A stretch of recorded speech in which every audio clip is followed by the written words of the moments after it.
This is the Noctua U12S Redux, a lower cost budget oriented version of the ever so popular U12S, but is it worth saving more than $20 on this CPU cooler, or should you spend the extra money to get the standard version? Well, today we're going to open it up, get it installed, and determine if it's worth saving the money. Looking around the box here, there's tons of information, which is something I love about Noctua coolers. And opening the box, here we have the CPU cooler itself, which feels very high quality, and that's what I expected coming from a brand like Noctua. I actually quite like the look of the gray fan over the standard white and brown one, and overall I do really like the look of the Redux version. Now on the Noctua website, they do give this cooler the same cooling rating as the standard version. It does support all the major sockets, LGA 1700, 1200, 1151, AM4, and AM5. This Redux cooler is 158 millimeters tall, 125 millimeters wide, and 71 millimeters in depth. It weighs in at 710 grams total with the fan, which is 45 grams lighter than the standard U12S, but both of them do have a nickel-plated copper base, along with the heat pipes and aluminum fins. The Redux comes with the NF-P12 Redux fan versus the NF-F12 on the standard version, and you don't get the low noise adapter in the box or the NTH1 tube of thermal paste. Instead, you get thermal paste pre-applied to the base. And in the accessories box here, in typical Noctua fashion, everything is neatly packaged along with very good instructions.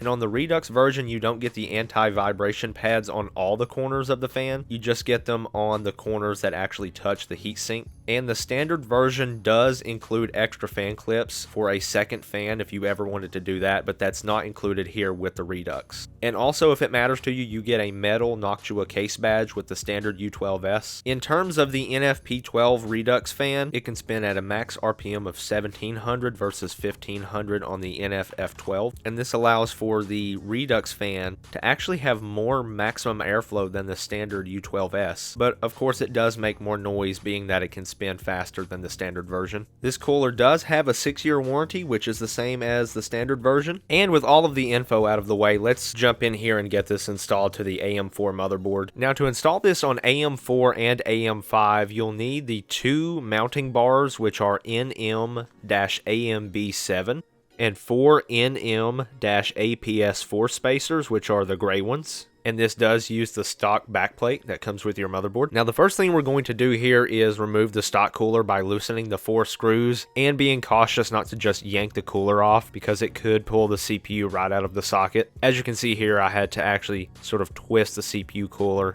while pulling upward at the same time to get this one off, and make sure that you clean off the old thermal paste. I like to use alcohol prep pads because it's a lot easier. Now, once I got the mounting bars attached to the motherboard, I went ahead and set the tower down onto the mounting post, tightening each screw a little at a time until they come to a dead stop. And here's a closer look at how the tower itself screws to the mounting bars that attach to the stock back plate. It's a very nice mounting system that Noctua has designed, and very easy to get installed once you have the right hardware from the accessories box. So with the tower mounted and the fan reattached, I think this U12S Redux looks really nice. Definitely a big upgrade from the included box cooler, and making a lot less noise. So should you save the extra money and go for the U12S Redux over the standard U12S? And the answer to that, I think, is definitely a yes. If you don't mind that the included NF-P12 fan doesn't have the anti-vibration pads on all the corners of the fan, it doesn't come with an extra set of fan clips, a tube of thermal paste, the low noise adapter, and the case badge, I don't really think it's worth the additional $23 to step up to the standard U12S, because this one has the same cooling capabilities. And an upside to the Redux is, if you're not accustomed to applying thermal paste on your own, it comes with pre-applied thermal paste on the base of the cooler. So there you go, guys. Save yourself some money. Go with the Redux version of the U12S. I appreciate you guys watching. Do me a favor, if you've made it this far, hit subscribe. It's free. If you're enjoying the content, why not hit subscribe? Comment the word Yeti if you made it to the end, and I'll catch you guys in